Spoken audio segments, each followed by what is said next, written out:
Guntipalli house of originals. ఇది ప్రస్తుతం రసాయన పద్ధతిలో చేస్తున్న ఒక రైతు వ్యవసాయం. నేను తనకి మా ఊరే చాలా వివరంగా చెప్పాను, మనం న్యాచురల్ ఫార్మింగ్ చేస్తే లాభాలు ఏంటి,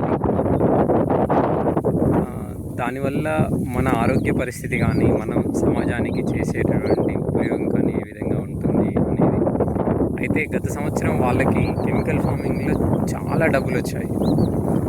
సో మళ్ళీ నాకు ఇది ఒక్క సంవత్సరం అవకాశం ఇవ్వండి, కెమికల్ పెట్టేసి నా అప్పులు తీర్చేసిన తర్వాత నేను మళ్ళీ మీరు చెప్పిన పద్ధతిలోనే నేను మా ఊరిని సేంద్రీయ గ్రామంగా మార్చాలనుకునే క్రమంలో ఒక్కొక్కరిని నేను మోటివేట్ చేస్తూ ఉన్నాను. అందులో తను ఏమన్నాడంటే, ఒక్క సంవత్సరం అప్పు తీరితే నేను ఖచ్చితంగా మీ వైపే ప్రయాణం చేస్తాను అని.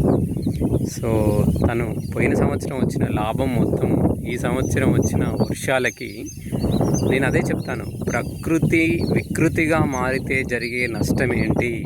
మనం లాభంలో ఉన్నాము అనుకుంటాం, కానీ అది ఎప్పుడు నష్టానికి తీసుకెళ్తుందనే విషయాన్ని మనం గుర్తించాలి అని. తను పెట్టిన పొలం మొత్తము ఈ విధంగా పడిపోయింది. కానీ నేను చెప్పాను, పదే చెప్పడం వల్ల ఒక 20 గుంటలు వరకు న్యాచురల్ ఫార్మింగ్లో కూడా, అంటే దేశీ బియ్యం కూడా పెట్టాడు. వచ్చే సంవత్సరం ఇదే బియ్యం పెడతాడు కాబట్టి, ఒడ్లు పెడతాడు కాబట్టి నువ్వు అది కూడా ఒకసారి చూడు అని. అది చూడండి, ఎక్కడ పడిపోలేదు. దగ్గరికి వెళ్తున్నాను, ఇది చూడండి ఎంత మంచిగా పడిపోలేదు, చాలా మంచిగా ఉంది. ఒడ్లు కూడా ఇంకొక 20 రోజుల్లో కోతకు రెడీ అవుతుంది. 20-25 రోజుల్లో. ఇది మైసూరు మల్లిక విత్తనం, తన కుటుంబ అవసరానికి పెట్టుకున్నాడు.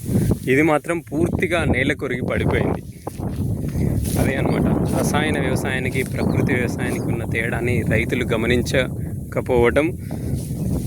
దేశీ విత్తనాలు కాకుండా హైబ్రిడ్ విత్తనాల వైపు మొగ్గు చూపడం వల్ల, ఇది హైబ్రిడ్ విత్తనం ఏంటంటే గింజలు అంటే ఎక్కువ దిగుబడి వస్తుంది, మొక్క గడ్డి ఎక్కువ సాంద్రత పెరుగుతుంది. పెరిగే క్రమంలో దానికి యూరియా, డిఏపీలు ఖచ్చితంగా ఎక్కువ సాంద్రత అవసరం. అవి వేయటం వల్ల ఇలా తుఫాన్లు, గాలులు వచ్చినప్పుడు పడిపోతుంది. లేకపోతే దోమపాటు కూడా చాలా ఎక్కువగా ఉంటుంది.